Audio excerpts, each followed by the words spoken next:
আমরা হয়তো এই বক্তব্য দিয়েই যাব, জুমার খুতবা ইবাদত হিসাবে হয়তো আমরা করেই যাব, কিন্তু কাল কিয়ামতের মাঠে এটা আপনাদের অনেকের জন্য আক্ষেপের কারণ হয়ে দাঁড়াবে যে আপনি শুনেছেন, জেনেছেন, কিন্তু মানেননি।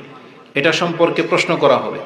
এই জন্য আমাদের প্রত্যেকটা মুসলিমকে একটু চিন্তাশীল হওয়া উচিত যে কিয়ামতের মাঠে আমি আল্লাহ সুবহানাহু ওয়া তাআলার সামনে যখন দাঁড়াবো, তখন আমার সাথে যে কথোপকথন হবে, আমি কি তার জবাব দেওয়ার জন্য প্রস্তুত কিনা, এটা আমাদের প্রত্যেককে মাথায় রাখতে হবে এবং এটাকে চিন্তায় নিয়ে আসতে হবে, যেটা অধিকাংশ মানুষ আজকে আমরা বেখবর হয়ে নিজের মতো করে জীবনযাপন করতেছি। এটা মোটেও কাম্য নয়। এখানে যারা এসেছেন, অত লম্বা চড়া বক্তব্য আমি করব না, তবে গুরুত্বপূর্ণ যেটা আমাদের কাছে মনে হয়েছে এমন কয়েকটি কথাই বলার জন্য এখানে উপস্থিত হয়েছি। এখন আপনাদের কাজ হলো, আপনাদের দৃষ্টিভঙ্গি আমি লক্ষ্য করব। যদি কারো একান্ত প্রয়োজন থেকে থাকে আপনি যেতে পারেন, যদি কারো একান্ত ব্যস্ততা থেকে থাকে আপনি যেতে পারেন। আর যদি এখানে বসেন তাহলে কথাগুলো শোনার মতো করে আপনাকে এখানে বসতে হবে এবং আশেপাশেই যে পোলাপানগুলো আছে ওদেরকে বাসায় চলে যেতে বলে, হয় ভিতরে আসুক, না হলে ওদেরকে বাসায় নিয়ে চলে যান, যাতে কোনো শব্দ আমাদের কানে না আসে। আর আপনারা যারা এখানে বসবেন 1 ঘন্টা, আমি মনে করি না যে আপনি বাদাম খাওয়া, এদিক সেদিক কথা বলা, অন্যমনস্ক হওয়া, এইসব নিয়ে আপনি ব্যস্ত থাকবেন, সেটা আমরা পছন্দ করি না। তাহলে আমাদের কথা বলতে সুবিধা হবে। আজকে যে বিষয়টা নিয়ে আমি আপনাদের কাছে উপস্থিত হয়েছি সেটা হলো, পুরো বক্তব্যের সার কথাটা আমি আপনার কাছে পেশ করে দিই। আমরা মূলত আল্লাহ সুবহানাহু ওয়া তাআলার গোলাম। তিনি আমাদেরকে তার দাস বান্দা করে সৃষ্টি করেছেন, কিন্তু আল্লাহ সুবহানাহু ওয়া তাআলা তিনি আমাদেরকে শুধু তার বান্দাই রাখতে চাননি, বরং তিনি আমাদেরকে এতটা সম্মান দেখাতে চেয়েছেন, এতটা সম্মান দিতে চেয়েছেন যে কিয়ামতের মাঠে তিনি কতককে তার বন্ধু হিসেবে গ্রহণ করবেন। আল্লাহ সুবহানাহু ওয়া তাআলা তিনি কতককে তার নিজের পরিবারের লোক যতটা সম্মানিত হয় ওইভাবে সম্মানিত হিসেবে গ্রহণ করবেন। কোরআনে সেই ঘোষণাটা রয়েছে। এখন আমরা কি আল্লাহ সুবহানাহু ওয়া তাআলার বান্দা হতে পারলাম কিনা সেটা হচ্ছে দেখার বিষয়। যদি আমরা আল্লাহ সুবহানাহু ওয়া তাআলার বান্দা হতে পারি, তাহলে আল্লাহ আমাদেরকে এই সুসংবাদ দিয়েছেন যে তিনি আমাদেরকে তার ওলি, তার বন্ধু হিসেবে গ্রহণ করবেন। এখন যে আল্লাহ সুবহানাহু ওয়া তাআলার ওলি, বন্ধু হতে চায়, যে আল্লাহ সুবহানাহু ওয়া তাআলাকে মাওলা হিসেবে কাছে পেতে চান, যে আল্লাহ সুবহানাহু ওয়া তাআলার খুব কাছের কেউ হতে চান, তাহলে আপনাকে আল্লাহর উত্তম বান্দা হয়ে দেখাতে হবে। এটা হবে আজকের বক্তব্যের মূল বিষয়। ইনশাআল্লাহ আমরা কথা ওই দিকে নিয়ে যাব। সময়ের প্রেক্ষিতে এটা হচ্ছে শাবান মাস। আপনারা কি কথায় মনোযোগী? কথা কি শুনতে পান স্পষ্ট? এটা কোন মাস? শাবান মাস। ভাই তুমি সাউন্ড একটু কমাও, আর রিপিট যেন না হয়, ঠিক আছে? নর্মাল থাক, রিভার্ব কমাই দাও। এটা কোন মাস? শাবান মাস। কেউ কি বলতে পারেন আপনাদের মধ্য থেকে আজকে কয় তারিখ? 10। কেন যেন মনে হচ্ছে যে চাঁদ দেখার উপরে ভিত্তি করে আজকে 12 তারিখ। চাঁদ দেখেছেন আপনি? ক্যালেন্ডারের উপরে ভিত্তি করে? যাই হোক, চাঁদ উঠেছে গত বৃহস্পতিবার, আগের বৃহস্পতিবার। তার মানে আজকে, যেটা আরবি মাস রাত প্রথমে আসে, আজকে 11 তারিখ পার হয়ে চলে গেছে, আজকে 12 তারিখের চাঁদ উঠে গেছে। আমি নিজে চাঁদ দেখেছি, সেই ভিত্তিতে বললাম। তো চাঁদ দেখার উপরে ভিত্তি করে আজকে হচ্ছে 12ই শাবান। তার মানে আমাদের হাতে রমজান আসতে আর বেশি দিন বাকি নাই। কিন্তু আমরা কি রমজানকে স্বাগত জানানোর জন্য প্রস্তুত আছি আমরা? আচ্ছা, কে কে প্রস্তুত আছে এটা হাত তোলেন তো দেখি। হাত এইভাবেই থাকবে, আমি একটা করে কথা বলবো, তার হাতটা শুধু নেমে যাবে। যেই ব্যক্তি প্রস্তুত আছেন বলছেন, তার মানে আপনি 5 ওয়াক্ত নামাজি, তার হাতগুলো শুধু নামবে। আলহামদুলিল্লাহ, সবাই 5 ওয়াক্ত নামাজি? আলহামদুলিল্লাহ। আচ্ছা যাই হোক, দুঃখিত, আমি আপনাদেরকে লজ্জা দেব না। আচ্ছা ঠিক আছে, যে বলবেন যে আমি রমজানের জন্য প্রস্তুত, তাহলে তাকে প্রথম দেখতে হবে যে তার 5 ওয়াক্ত নামাজ ঠিক আছে কিনা, এটা তার প্রথম কাজ। দ্বিতীয়ত, যে বলবে যে আমি রমজান মাস পদার্পণ করার জন্য প্রস্তুত, তাহলে সে তার মোবাইলটাকে আজকে থেকে কন্ট্রোলে এনেছেন কিনা, সে হচ্ছে প্রস্তুত। যেই ব্যক্তি এই যে নেশা যে মানে করেন, সিগারেট, বিড়ি, জর্দা, তামাক যারা খান, আপনি মূলত প্রস্তুত নন। আপনাকে এগুলো থেকে বিরত থাকতে হবে এখন থেকে।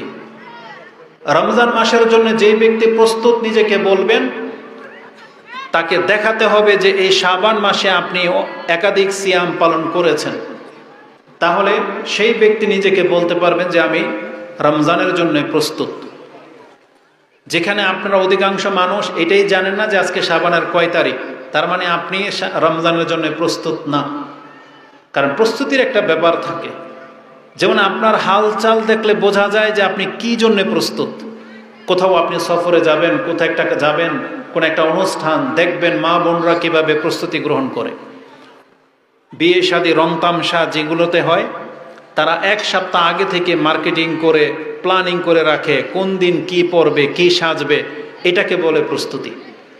আগে থেকে তাদের 1 সপ্তাহ কোনো ঘুম নাই, মেহেন্দির ডিজাইন থেকে নিয়ে মেকআপের কি কালার হবে ম্যাচিং করে ওটা তারা 1 সপ্তাহ আগে থেকে ডিসাইড করতে থাকে। এটা হচ্ছে প্রস্তুতি। প্রস্তুতি হলো আমরা যারা সারাদিন বিজনেসের সাথে জড়িত, সে দেখবেন তার ব্যস্ততা কত। যারা রাজনীতির ফিল্ডে আছেন তাদের প্রস্তুতি দেখেন, তারা ক্ষমতায় আসার জন্য কত কি করে, এটা হচ্ছে প্রস্তুতি। কিন্তু মুসলিম হিসেবে, আল্লাহর বান্দা হিসেবে আমরা আল্লাহ সুবহানাহু ওয়া তাআলার ইবাদতের জন্য ওই রকমের প্রস্তুতি নিতে পেরেছি কিনা, এটা হচ্ছে দেখার বিষয়। মুখে তো সবাই আমরা বলি যে আমরা প্রস্তুত, কিন্তু আমরা কয়জন ব্যক্তি প্রস্তুত? মৃত্যু তো আসবে, এটা সবাই জানি, সবাই জানি না? আমরা তো সবাই মরব। এখন আমরা এই মৃত্যুর জন্য কে কিভাবে প্রস্তুতি নিয়েছি, এটা হচ্ছে দেখার বিষয়। এই মুহূর্তে যদি আমরা মরে যাই, তাহলে আমাদের মধ্যে এটাকে আমরা মানে সৎ সাহসের সাথে বলতে পারবো যে হ্যাঁ, আমি নিজেকে ওই স্থানে রেখেছি যে আমি মরলে আমি আল্লাহর কাছে এটা আবদার করতে পারি যে আল্লাহ আমাকে জান্নাত দেবেন, ক্ষমা করবেন। কিন্তু অধিকাংশদের অবস্থা খারাপ হয়ে যাবে। আমরা হয়তো ওই ব্যক্তিদের অন্তর্ভুক্ত হয়ে আছি যারা মরতেই চায় না, যারা মালাকুল মউত দেখলে আরো পেরেশান হয়ে যাবে, যারা হয়তো এমন ব্যক্তিদের অন্তর্ভুক্ত যাদের সাথে আল্লাহর সাক্ষাৎ হোক সেটা চায় না।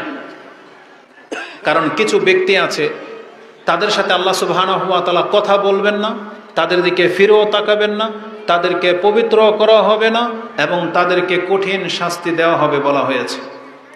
তাদের মধ্যে 3 শ্রেণীর মানুষ।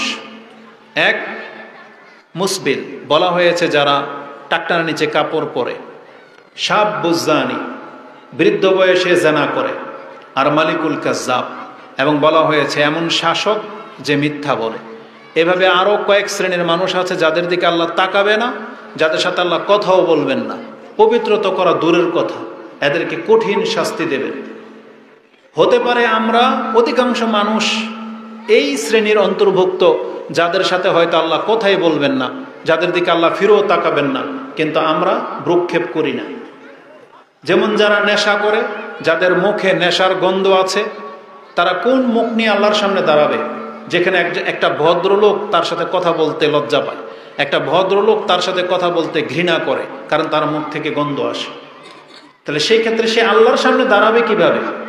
যদিও আল্লাহ আমাদেরকে জানিয়েছেন রাসূলুল্লাহ সাল্লাল্লাহু আলাইহি ওয়াসাল্লামের মাধ্যমে যে এমন কোনো ব্যক্তি নাই, মা মিনকুম মিন আহাদিন ইল্লা সায়ুকাল্লিমুহুমুল্লাহ, যে যাদের সাথে আল্লাহ কথা না বলবেন। ইমাম বুখারীর ভাষা হচ্ছে লাইসা বাইনাহু ওয়া বাইনাহু তুরজুমান, এবং তার মাঝে এবং তার আল্লাহর মাঝে কোনো রকমের দুভাষী থাকবে না। ওয়ালা বাইনাহু ওয়া বাইনাহুম হিজাবুন, এবং তার মাঝে এবং তাদের মাঝে কোনো পর্দাও থাকবে না।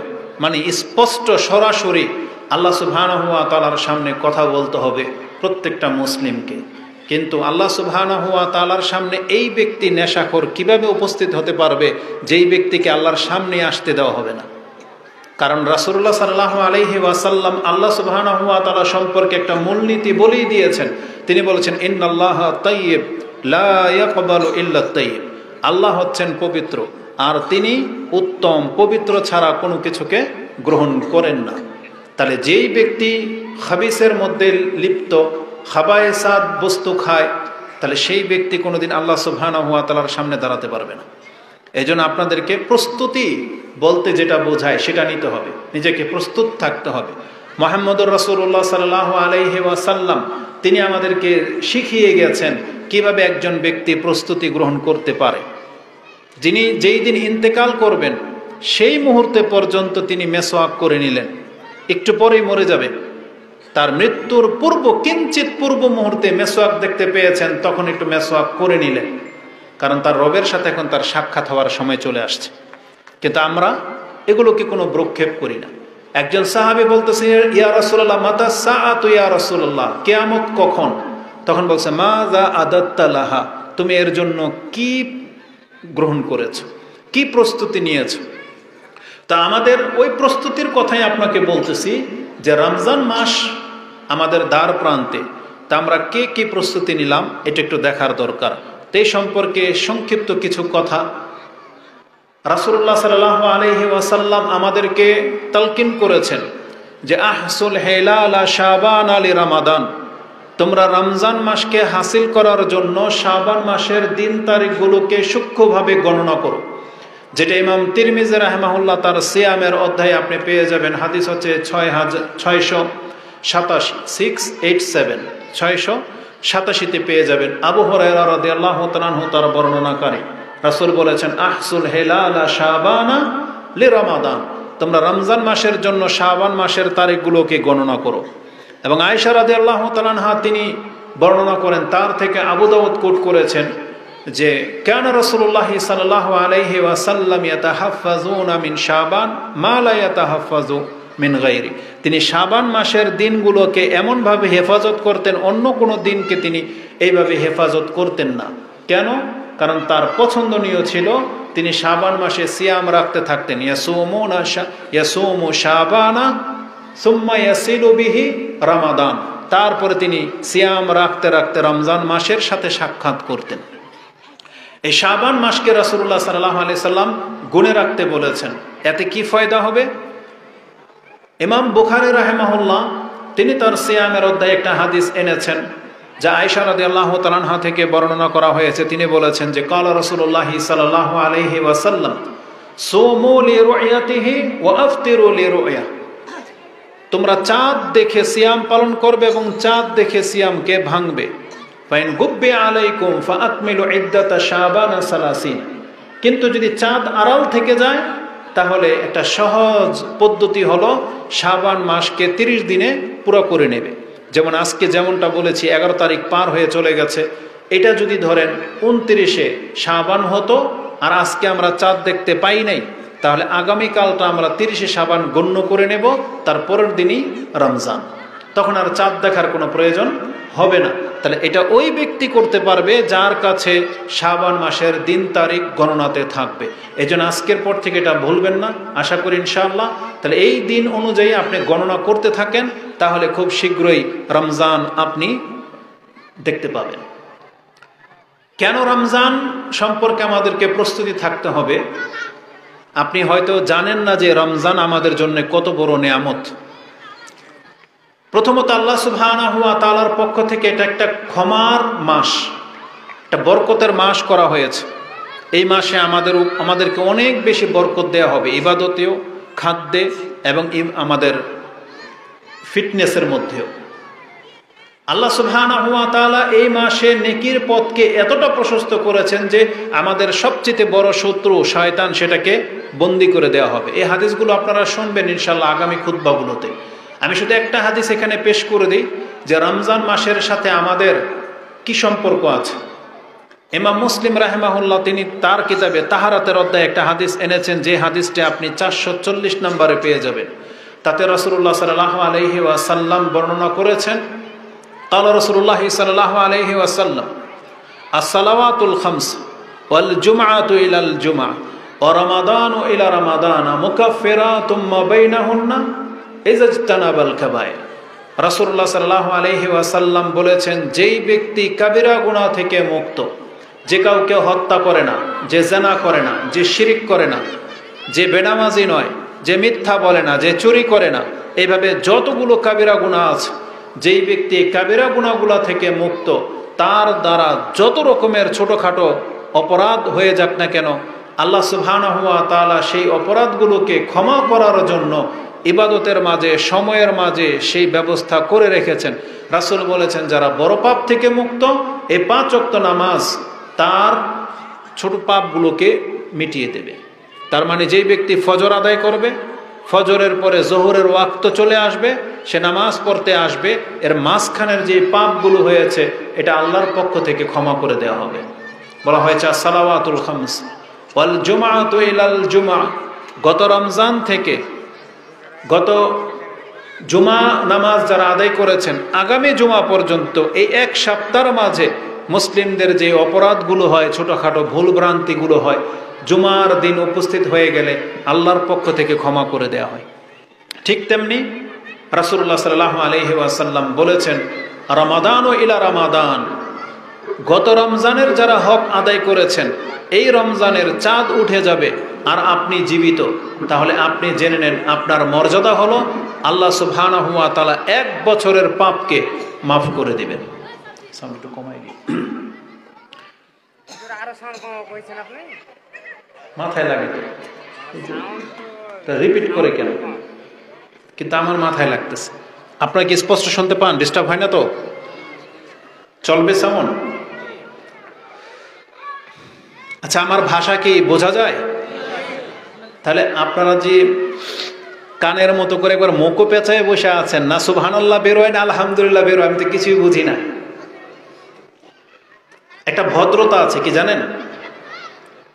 সাহাবায়ে কেরামরা রাসূলুল্লাহ সাল্লাল্লাহু আলাইহি ওয়াসাল্লামের সামনেও যখন আশ্চর্যজনক কথা শুনতেন, তখন তারাও আল্লাহ সুবহানাহু ওয়া তাআলার পবিত্রতা ঘোষণা করতেন, আল্লাহর বরত্ব ঘোষণা করতেন। একটা হাদিস ইমাম মুসলিম রাহিমাহুল্লাহ থেকে নিয়ে নেন, ঈমানের অধ্যায়ে রয়েছে যে রাসূল সাল্লাল্লাহু আলাইহি ওয়াসাল্লাম বলেছেন যে এই উম্মাহ জান্নাতের অর্ধেকটার মালিক হবে। সেই হাদিসের মধ্যে এটা আপনি পেয়ে যাবেন ঈমানের অধ্যায়ে। আব্দুল্লাহ ইবনে মাসউদ রাদিয়াল্লাহু তাআলা আনহু তার বর্ণনাকারী, যে তিনি বলতেছেন যে রাসূল আমাদেরকে এসে একদিন বললেন যে তোমরা কি এতে সন্তুষ্ট যে তোমরা হবা জান্নাতের 3 ভাগের 1 ভাগ? তখন আমরা বললাম কাব্বারনা। তিনি বলতেছেন ফাকাব্বারনা, আমরা তাকবীর পাঠ করলাম। তার মানে এত বড় একটা সংবাদ যে পৃথিবীতে আদম থেকে নিয়ে কিয়ামত পর্যন্ত যত মানুষের জন্ম হবে, কত শত কোটি মানুষ, তাদেরকে ভাগ করে যদি 3 ভাগ করে যদি আমাদেরকে শুধু এই উম্মতের মুসলিমদেরকে যদি আল্লাহ 1 ভাগ জান্নাত দিয়ে দেয়, এটা তো অনেক বড় ব্যাপার, অনেক বড় ব্যাপার না? তখন বলছে যেটা শুনে আমরা তাকবীর পাঠ করলাম ফাকাব্বারনা।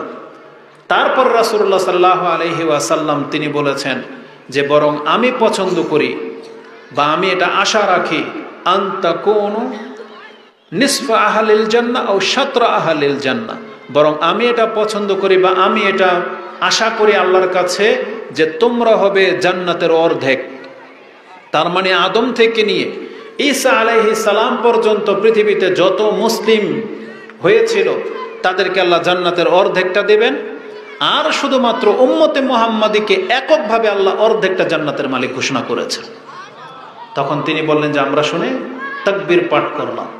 তার মানে যখনই কোনো বিষয় একজন মানুষকে আশ্চর্যিত করবে, তখন সে আল্লাহ সুবহানাহু ওয়া তাআলার বরত্ব ঘোষণা করবে। রাসূলুল্লাহ সাল্লাল্লাহু আলাইহি ওয়াসাল্লাম নিজেও যখন আশ্চর্যবোধক কোনো কিছু শুনতেন যেটা তাকে ভাবাতো বা মারাত্মক, তখন তিনি সুবহানাল্লাহ বলতেন।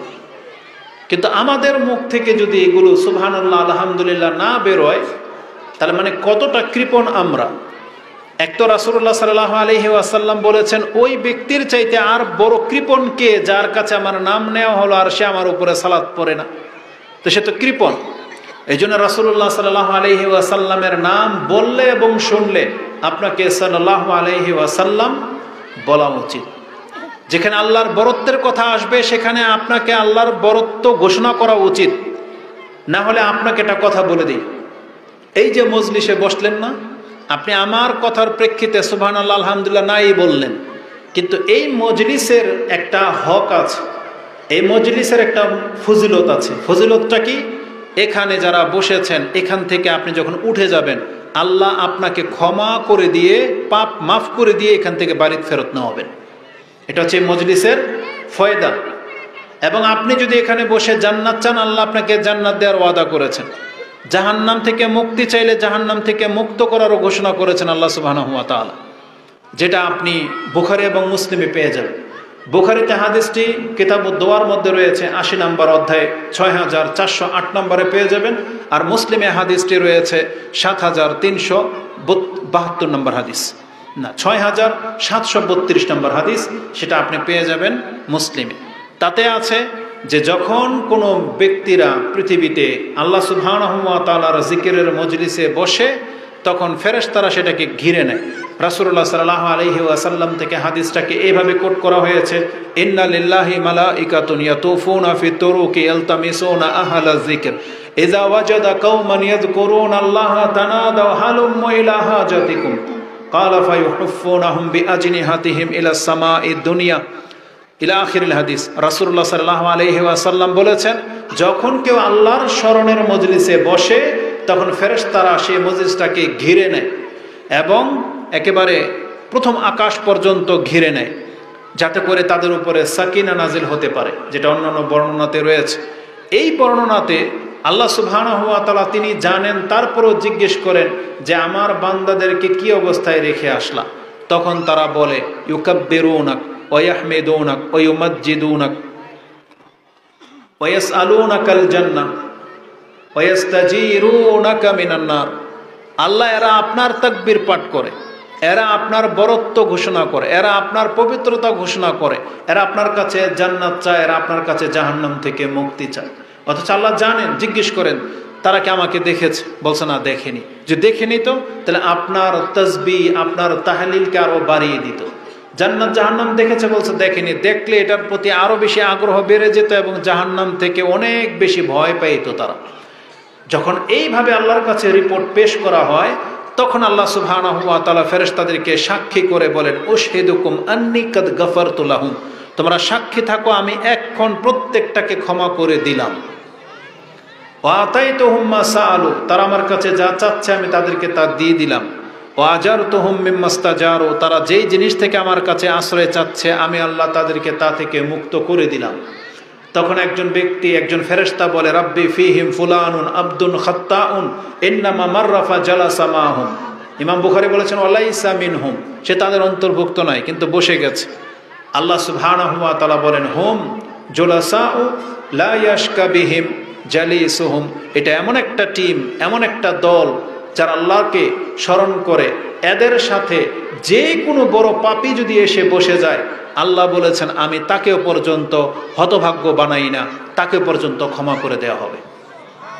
তাহলে এই মজলিসে বসলে এখানে আল্লাহর বরত্ব লাগবে, আপনার তাকবীর পাঠ করতে হবে। তবে আপনাদের আমি এটা জিনিস দেখেছি, জন্মসূত্রে আহলে হাদিস যারা, তাদের মধ্যে এই বাজে স্বভাবটা খুব বেশি আছে। হানাফিরা বেদাত করে ঠিক আছে, কিন্তু তাদের মজলিসে কথা বলার মজাও আছে। আমরা যখন যাই তারা কথা খুব গুরুত্বের সাথে শুনে, কারণ তারা কোরআন হাদিসের কথা তাদের বক্তাদের কাছ থেকে এভাবে পায় না, কারণ তাদের বক্তারা তো সুর সার দেয়, তাদের বক্তারা কিচ্ছা কাহিনী বলে। কিন্তু আমাদের মতো কাউকে পেয়ে গেলে তারা প্রত্যেকটা কথা গুরুত্বের সাথে শোনে এবং রিয়ালাইজ করে, মানে বোঝে যে কি বলল। একটু আগেই আমি যে বলেছি যে রাসূলুল্লাহ সাল্লাল্লাহু আলাইহি ওয়াসাল্লাম আমাদেরকে সুসংবাদ দিয়েছেন যে তোমরা হবে জান্নাতের অর্ধেক, যেখানে সাহাবী পর্যন্ত আল্লাহু আকবার বলে তাকবীর দিলেন কিন্তু আপনার জবান একটু হিলে না।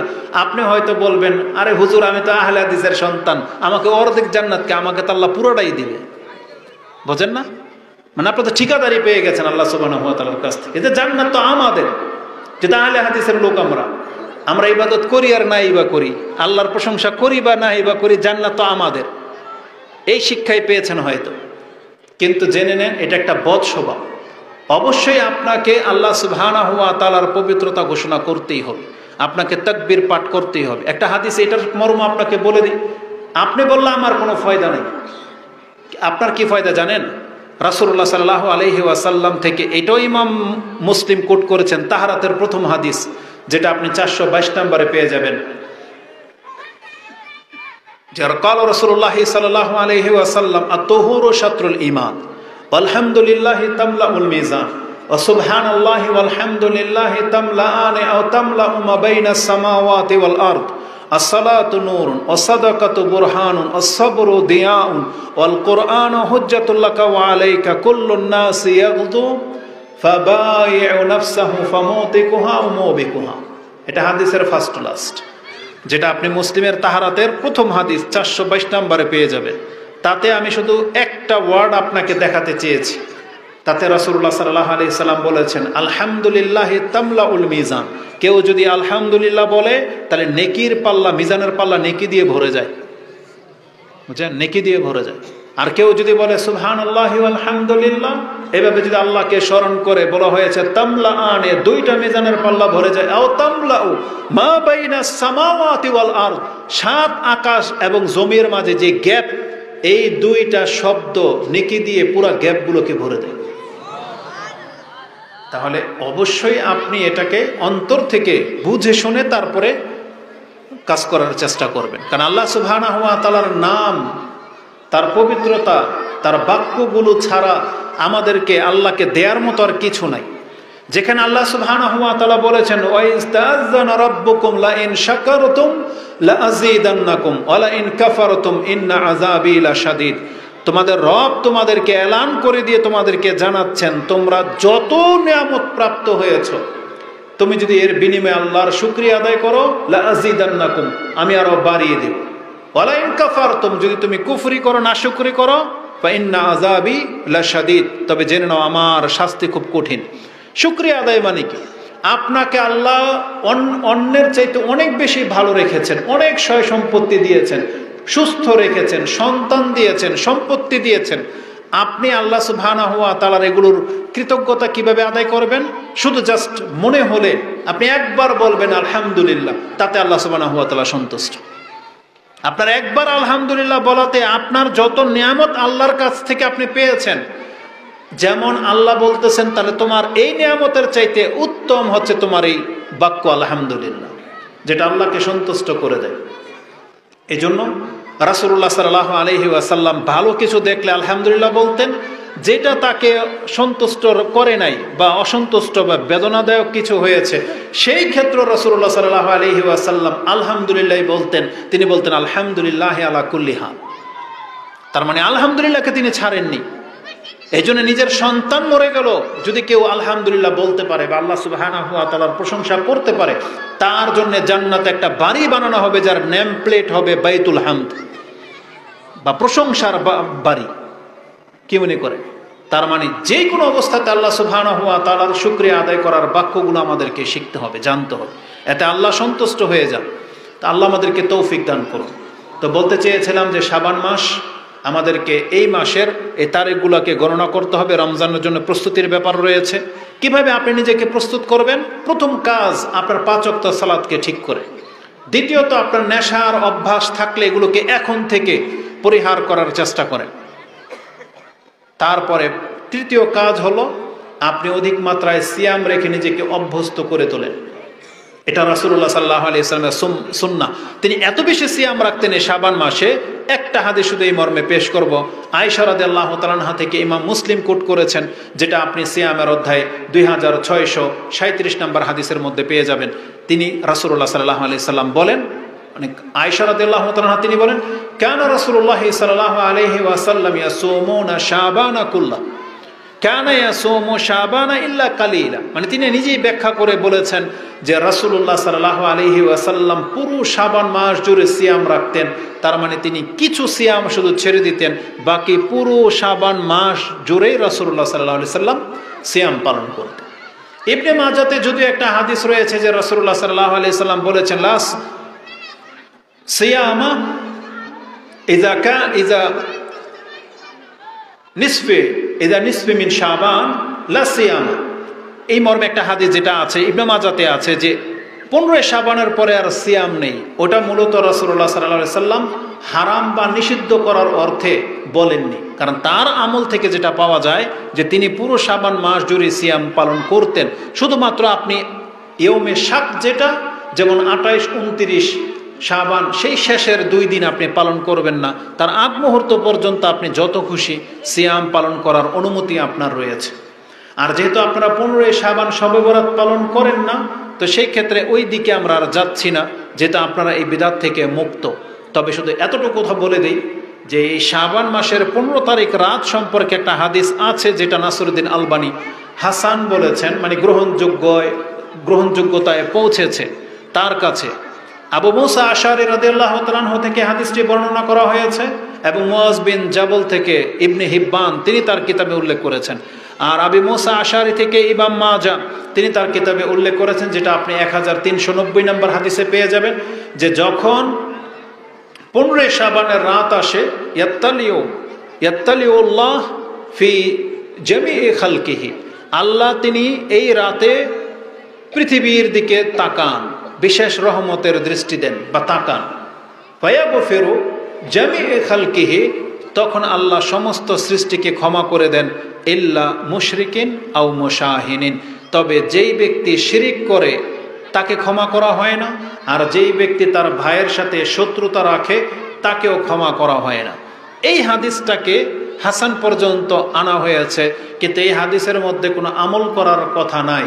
এটা হচ্ছে আল্লাহর পক্ষ থেকে এক্সট্রা একটা গিফট, যে 15 শাবানের রাতে আল্লাহ সুবহানাহু ওয়া তাআলা তাওহীদবাদীদেরকে ক্ষমা করে দেন, কিন্তু শর্ত হলো শত্রুতা মুক্ত থাকতে হবে, বিদ্বেষ মুক্ত থাকতে হবে। তাহলে এই হাদিসকে যদি হাসান হিসেবে গ্রহণ করা হয়, তাহলে আমাদের কাছে 2টা জিনিস স্পষ্ট, আমাদেরকে শিরিক মুক্ত হতে হবে এবং আমাদেরকে বিদ্বেষ মুক্ত হতে হবে, হিংসা বিদ্বেষ মুক্ত হতে হবে।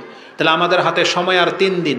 এই 3 দিনের মধ্যে আপনারা যেহেতু শিরিক করেন না, তার মানে দ্বিতীয়টা তাহলে ঠিক করে নেন, কারোর সাথে শত্রুতা থাকলে এখন সেটাকে ভেঙে দেন, এখন আপনি ক্ষমা চেয়ে নেন, ক্ষমা করে দেন, তাহলে আপনার জন্য ক্ষমা প্রস্তুত হয়ে আছে। আর এটার জন্য 15 শাবান পর্যন্ত অপেক্ষা করতে হবে না, বরং ইমাম মুসলিম রাহিমাহুল্লাহ তিনি তার কিতাবে হাদিস এনেছেন, যে এটাও কিতাবুল বিররি ওয়াস সিলা 46 নম্বর অধ্যায়ে এনেছেন, যে প্রত্যেক সোমবার এবং প্রত্যেক বৃহস্পতিবার আল্লাহ আমাদেরকে ক্ষমা করে থাকেন, প্রত্যেক সোমবার এবং বৃহস্পতিবার। যারা শবরাত পালন করে তাদের ক্ষেত্রেও এটাকে হাদিস হিসেবে পেশ করবেন, দলিল হিসেবে পেশ করবেন, যে রাসূলুল্লাহ সাল্লাল্লাহু আলাইহি ওয়াসাল্লাম বলেছেন, তুফতাহু আবওয়াবুল জান্নাহ ওয়া তুরাদু আমালুন নাস ইয়াউমুল ইসনাইনি ওয়া ইয়াউমুল খামিস ফায়াগফিরুল্লাহু জামিই খালকিহি ইল্লা বা ফায়াগফিরুল্লাহ মান লা ইউশরিকু বিল্লাহি শাইআন ইল্লা রাজুলাইনি কানা বাইনাহু ওয়া বাইনা আখিহি শানা ফায়ুকাল, আল্লাহ বলেন, আনজিরু হাযাইনি হাত্তা ইস্তালিহা, আনজিরু হাযাইনি হাত্তা ইস্তালিহা। এটা ইমাম মুসলিম কোট করেছেন, যে আল্লাহ সুবহানাহু ওয়া তাআলা আমাদেরকে জানিয়েছেন, রাসূলুল্লাহ সাল্লাল্লাহু আলাইহি ওয়াসাল্লাম বলেন, প্রত্যেক বৃহস্পতিবার এবং সোমবার দিন আকাশের দরজাগুলোকে খুলে দেওয়া হয় এবং আল্লাহর কাছে পৃথিবীর আমলগুলো পেশ করা হয়, এবং আল্লাহ সুবহানাহু ওয়া তাআলা সমস্ত মানুষকে ক্ষমা করে দেন যারা আল্লাহর সাথে শিরিক করে না। তবে ওই ব্যক্তি মুশরিক নয়, তাওহীদবাদী হওয়া সত্ত্বেও ক্ষমা পায় না। কে? যে তার ভাইয়ের সাথে শত্রুতা রাখে। আল্লাহ ফেরেশতাদেরকে বলে দেন, এই 2 ব্যক্তিকে ক্ষমা করা হবে না যতক্ষণ পর্যন্ত এ অপরকে ক্ষমা না করে দেবে। তার মানে ভাই ভাই যদি মিলে যায়, তাহলে প্রত্যেক বৃহস্পতিবার প্রত্যেক সোমবার দিন আমাদেরকে আল্লাহ সুবহানাহু ওয়া তাআলা ক্ষমা করে দেন, যেই ক্ষমাটা শাবান মাসের 15 তারিখের রাতেও করা হয় বলে বর্ণিত আছে।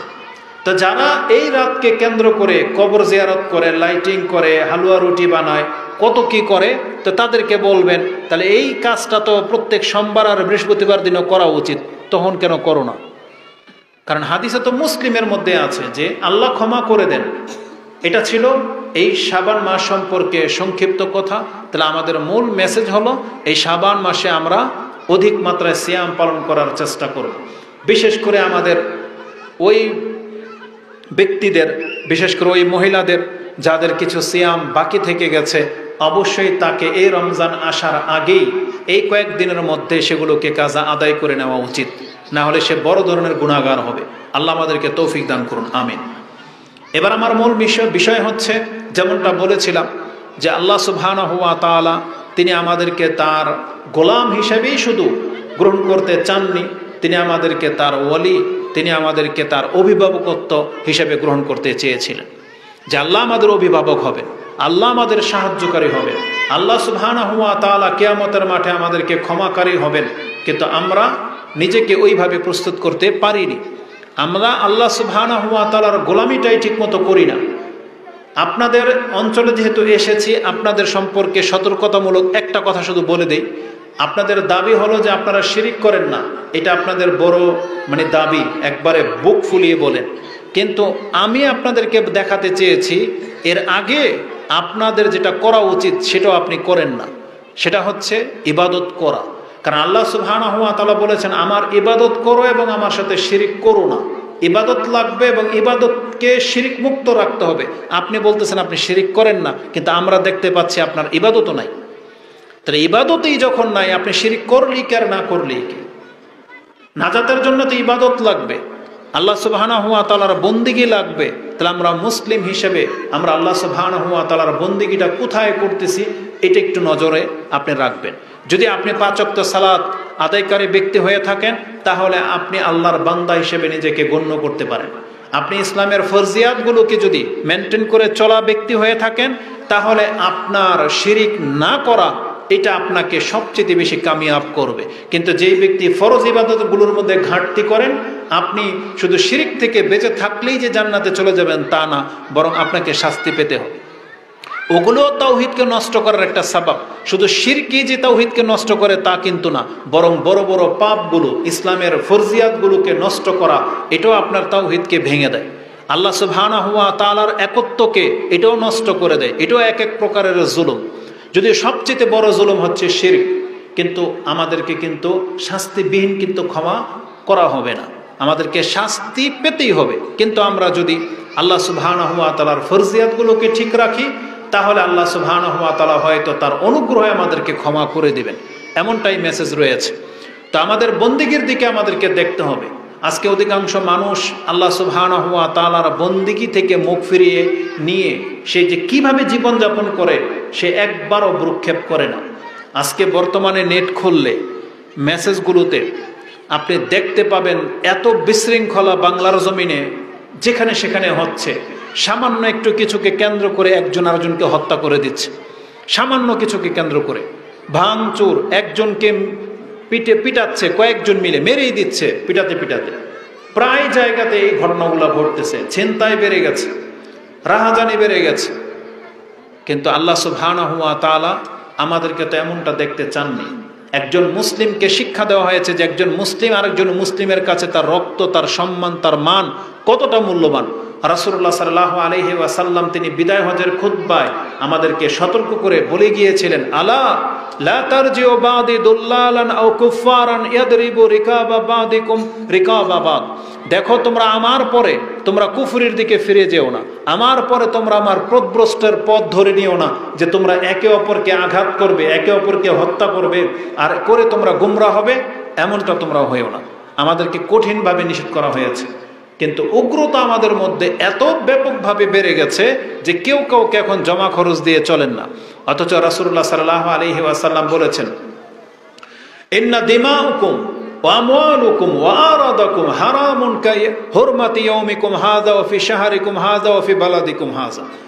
রাসূলুল্লাহ সাল্লাল্লাহু আলাইহি ওয়াসাল্লাম তিনি মক্কা নগরীতে হুদুদে হারামের মধ্যে থেকে বলেছিলেন এটা, যে এই মক্কা ঘর যতটা সম্মানিত, এই জিলহজ মাস যতটা সম্মানিত, এই কুরবানির দিন যতটা সম্মানিত, একজন মুসলিমের ইজ্জত, একজন মুসলিমের সম্পদ, একজন মুসলিমের রক্ত ওই রকমের সম্মানিত। হারামুন আলাইকুম, তোমাদের উপরে এটা হারাম করা হয়েছে। কিন্তু কে শুনে তার ধর্মের কথা? সে তার বিবেক মোতাবেক চলে।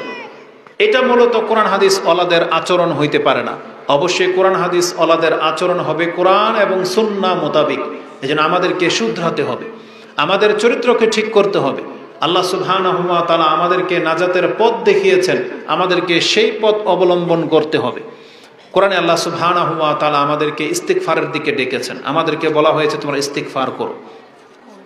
অধিক মাত্রায় আমাদেরকে আল্লাহর কাছে ইস্তেগফার করা উচিত। তাহলে আমাদের পাপগুলো হয়তো আল্লাহ সুবহানাহু ওয়া তাআলা ক্ষমা করবেন। কোরআনে আল্লাহ সুবহানাহু ওয়া তাআলা আমাদেরকে বলেছেন, ওয়াস্তাগফিরিল্লাহ ইন্নাল্লাহা কানা গফুরার রাহিমা। তোমরা আল্লাহর কাছে ক্ষমা চাও, কেননা তিনি হচ্ছেন ক্ষমাশীল এবং দয়াবান, যেটা আপনি সূরা নিসার 106 নম্বর আয়াতে পেয়ে যাবেন। আল্লাহ আমাদেরকে ক্ষমা চাইতে বলেছেন, আর এটা আমাদের পূর্বে আমাদের নবী মুহাম্মদুর রাসূলুল্লাহ সাল্লাল্লাহু আলাইহি ওয়াসাল্লামকে শুরু থেকে এই আদেশ করে আসছেন, এমনকি জীবনের শেষ মুহূর্তেও এটাই ছিল রাসূলুল্লাহ সাল্লাল্লাহু আলাইহি ওয়াসাল্লামের প্রতি আদেশ যে আপনি ইস্তেগফার করুন, ক্ষমা চান, যেটা আপনি সূরা নাসর সর্বশেষ সূরা হিসেবে নাজিল হয়েছে।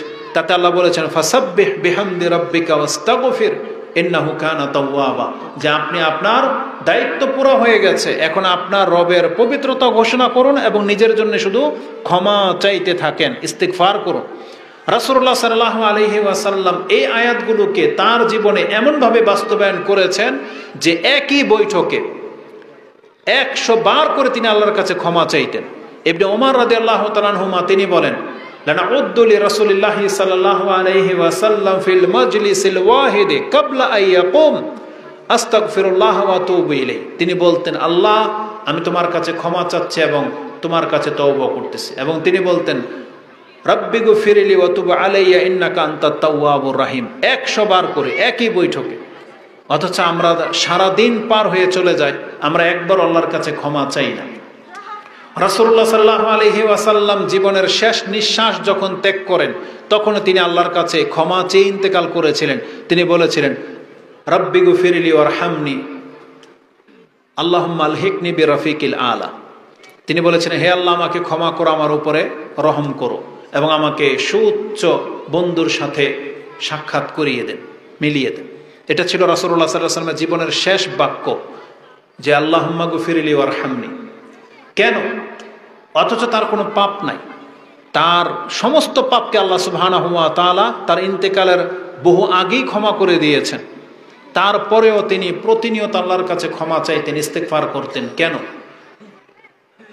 ইমাম মুসলিম রাহিমাহুল্লাহ হাদিস কোট করেছেন, তিনি বলেছেন, আগারুল মুজান্নিন, তিনি বলেন, সামিআতু রাসূলুল্লাহ সাল্লাল্লাহু আলাইহি ওয়াসাল্লাম ইয়াকুল লা ইউগানু আলা কলবি ওয়া ইন্নী আস্তাগফিরুল্লাহ ফিল ইয়াউমি মিয়াতা মাররা।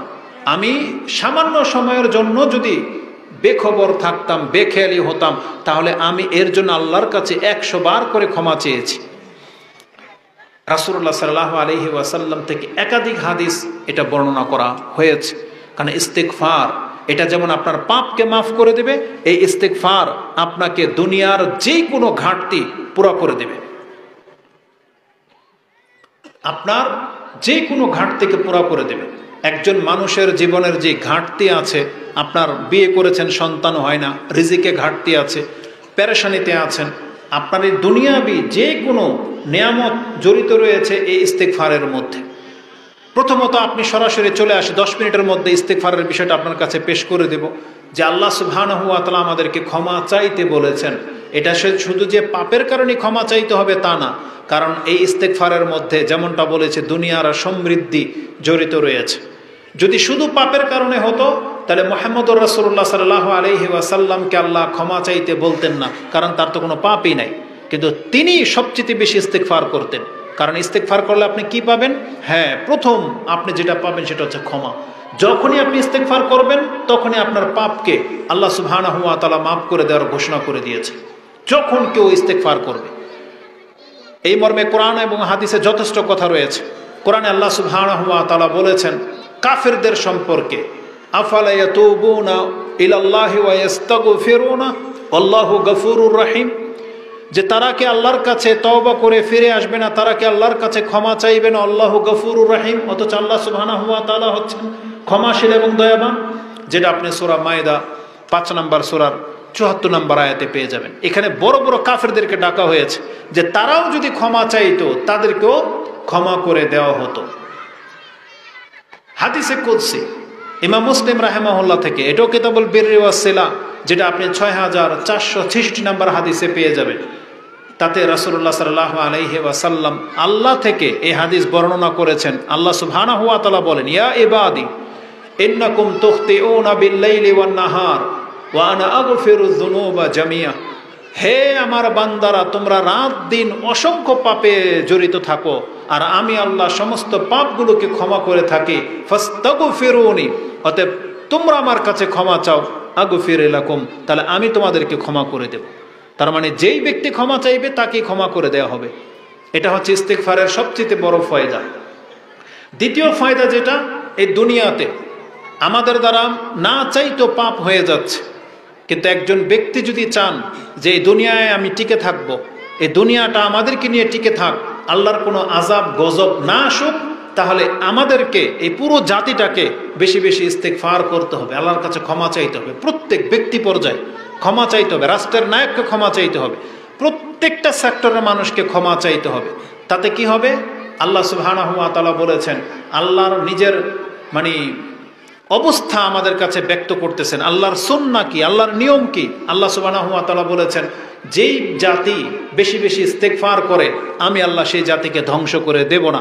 যেটা আপনি সূরা আনফাল ৮ নম্বর সূরার ৩৩ নম্বর আয়াতে পেয়ে যাবেন। আল্লাহ বলেছেন, মা কানাল্লাহু লিউআযযিবাহুম ওয়া আনতা ফীহিম ওয়া মা কানাল্লাহু মুআযযিবাহুম ওয়া হুম ইস্তাগফিরুন। আপনার রব এমন নন যে যেই জাতি আমার কাছে ক্ষমা চায় আর আমি তাদেরকে হালাক করে দেব, এমনটা হতে পারে না। তার মানে আমরা যদি বেঁচে থাকতে চাই তাহলে আমাদেরকে আল্লাহর কাছে ক্ষমা চাইতেই হবে। ক্ষমা চাইলে দুনিয়ার বালা মুসিবত ঠেকে যায়। এবং আমাদের মা বোনদেরকে নাজাতের সবচেয়ে সহজ পথ বলা হয়েছে এই ইস্তিগফার। ইমাম মুসলিম রাহিমাহুল্লাহ এটাও তিনি তার ঈমানের অধ্যায়ে এনেছেন যে রাসূলুল্লাহ সাল্লাল্লাহু আলাইহি ওয়াসাল্লাম বলেছেন, ইয়া মাশারান নিসাই তাসাদ্দাকনা ওয়া আকসিরনাল ইস্তিগফার ফাইন্নী রাআইতুকুন্না আকসারা মিন আহলিন নার। হে মহিলা সমাজ, আমি তোমাদেরকে সবচেয়ে বেশি জাহান্নামে দেখেছি। এটা বলে রাসূলুল্লাহ সাল্লাল্লাহু আলাইহি ওয়াসাল্লাম বাঁচার পথও বলে দিলেন। সেটা কি বলা হয়েছে? তাসাদ্দাকনা, তোমরা দান সাদাকা করো। দান সাদকার ক্ষেত্রে আল্লাহ অধিক মাত্রায় বলেন নাই, কিন্তু ইস্তিগফারের ক্ষেত্রে বলছে ওয়া আকসিরনাল ইস্তিগফার, তোমরা অধিক মাত্রায় ইস্তিগফার করো, আল্লাহর কাছে ক্ষমা চাও।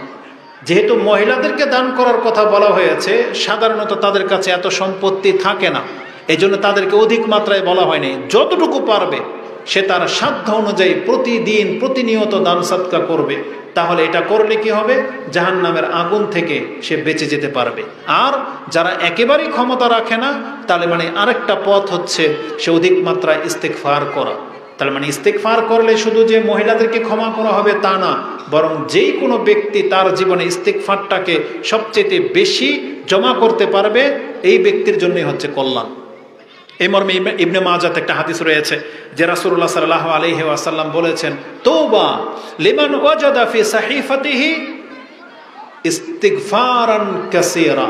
ওই ব্যক্তির জন্য তওবা, যেই ব্যক্তি তার আমলনামার মধ্যে অধিক মাত্রা ইস্তিগফার জমা করতে পেরেছে, মানে আল্লাহর কাছে এসে যদি বলে বারবার আস্তাগফিরুল্লাহ বা আল্লাহুম্মা গফিরলি রব্বি গফিরলি, এই শব্দগুলো যে যত বেশি জমা করতে পারবে তার জন্য বলা হয়েছে তওবা। তওবা মানে সুসংবাদ হয়, আবার তওবা মানে হচ্ছে জান্নাতের এমন একটা জায়গার নাম, এমন একটা সম্পদের নাম, এমন একটা গাছের নাম যেখান থেকে আপনাকে জান্নাতের নেয়ামত দেওয়া হবে, যা চাইবেন তা দেওয়া হবে। ওটাই হচ্ছে তওবা, যেটা সূরা রদের একটা আয়াতের মধ্যে উল্লেখ করা হয়েছে। আল্লাহ সুবহানাহু ওয়া তাআলা আমাদেরকে ইস্তিগফার করতে বলেছেন। ইস্তিগফার করলে আপনাকে ক্ষমা করা হবে, ইস্তিগফার করলে আপনি জাহান্নামের আগুন থেকে বেঁচে যেতে পারবেন, ইস্তিগফার করলে দুনিয়ার বালা মুসিবত ঠেকে যাবে, আর ইস্তিগফার করলে আপনার জীবনের যে ঘাটতি আছে সেটা পুরো করার ওয়াদা করা হয়েছে। একটা আয়াতের মধ্যে সবকিছু বলে দেওয়া হয়েছে, যেটা সূরা নিসা, যেটা সূরা নূহ ৭১ নম্বর সূরার ১০, ১১, ১২ এই তিনটা আয়াতের মধ্যে আপনি পেয়ে যাবেন যে প্রথম রাসূল হিসেবে যিনি পৃথিবীতে এসেছিলেন, তখনই আল্লাহ সুবহানাহু ওয়া তাআলা তার মাধ্যমে পৃথিবীবাসীকে জানিয়ে দিয়েছিলেন। তিনি বলেছিলেন, ফাকুলতুস্তাগফিরু রাব্বাকুম ইন্নাহু কানা গাফফারা, যে আমি বলেছিলাম তোমরা ইস্তিগফার করো, ইস্তিগফার করলে প্রথম তোমাদেরকে ক্ষমা করা হবে। ইউরসিলিস সামাআ আলাইকুম মিদরারা, তোমাদের জন্য মুষলধারে বৃষ্টি ঝরানো হবে, কল্যাণকর বৃষ্টি। ওয়ায়ুমদিদুকুম বিআমওয়ালিন ওয়া বানিনা ওয়া ইয়াজআল লাকুম জান্নাতিন ওয়া ইয়াজআল লাকুম আনহারা, তোমাদেরকে ৬টা নেয়ামতের কথা এখানে বলা হয়েছে। ক্ষমা করা হবে, বৃষ্টি দেওয়া হবে, সন্তান দেওয়া হবে, রিজিক দেওয়া হবে, বাগান দেওয়া হবে, নহর দেওয়া হবে, যা একটা দেশকে সমৃদ্ধশালী করে। আর সব কিছু জড়িত রয়েছে এই ইস্তেগফারের মধ্যে, যে একজন ব্যক্তি যদি পাপ থেকে ফিরে আসে তাহলে এটা তার নিজের জন্য এবং তার দেশের জন্য কল্যাণকর। অতএব আমাদেরকে আল্লাহ সুবহানাহু ওয়া তাআলার কাছে অধিক মাত্রায় ইস্তেগফার করতে হবে। রাসূলুল্লাহ সাল্লাল্লাহু আলাইহি ওয়াসাল্লাম তিনি তার ব্যক্তি জীবনে এটা কত জায়গায় ফিট করতেন। ওই যে বললাম, যে কোনো মজলিস ইস্তেগফার করতেই থাকতেন। তারপর আপনি লক্ষ্য করে দেখেন, নামাজ এমন একটা ইবাদত, নামাজের শুরু থেকে শেষ পর্যন্ত ইস্তেগফারের মাত্রাই সবচেয়ে বেশি। শুরু হয় ক্ষমা চেয়ে, রুকুতে ক্ষমা চাওয়া, সেজদায় ক্ষমা চাওয়া, দুই সেজদার মাঝখানে ক্ষমা চাওয়া। আয়েশা রাদিয়াল্লাহু তাআলা আনহা তিনি কি বলেন, কানা রাসূলুল্লাহ সাল্লাল্লাহু আলাইহি ওয়াসাল্লাম আকসারু আইয়াকুলা ফি রুকুইহি ওয়া সুজুদিহি সুবহানাকাল্লাহুম্মা রাব্বানা ওয়া বিহামদিকা আল্লাহুম্মা গফিরলি। আল্লাহর পবিত্রতা ঘোষণা করতেন, আবার সাথে সাথে তিনি ক্ষমাও চাইতেন। এটা সব থেকে বেশি তিনি রুকু এবং সেজদায় করতেন। তাহলে রুকু সেজদায় ক্ষমা, দুই সেজদার মাঝে রব্বিগ ফিরিলি রব্বিগ ফিরিলি রব্বিগ ফিরিলি বলতেই থাকতেছেন, তাহলে ক্ষমা। এমনকি রাসূলুল্লাহ সাল্লাল্লাহু আলাইহি ওয়াসাল্লাম নামাজ শেষ করে দিলেন, সালাম ফিরিয়ে দিলেন, প্রথম তার মুখ থেকে যে বাক্যগুলো উচ্চারণ হতো সেটা হচ্ছে আস্তাগফিরুল্লাহ আস্তাগফিরুল্লাহ আস্তাগফিরুল্লাহ। তার মানে সব কিছুর মধ্যে ক্ষমা। কেন? কারণ ক্ষমা আল্লাহর কাছে চাইলে আপনি আল্লাহ সুবহানাহু ওয়া তাআলার কাছে সব কিছুই পাবেন। ক্ষমা পাবেন, দুনিয়াতে বরকত পাবেন, এবং কিয়ামতের মাঠে জাহান্নাম থেকে মুক্ত হওয়ার একটা সাবাব পাবেন। তা আমাদেরকে আল্লাহ সুবহানাহু ওয়া তাআলার কাছে ক্ষমা চাইতে হবে। এখানে যেই জন্য এই আয়োজন করা হয়েছে, আমাকে বলা হয়েছে যে মসজিদের জন্য আদায় করার কথা। আপনারা যদি ইতিপূর্বে দান না করে থাকেন তাহলে ওনাদের দাবি অনুযায়ী আমি বলবো যে যে যতটুকু পারেন আল্লাহ সন্তুষ্টির জন্য আপনারা দান করেন।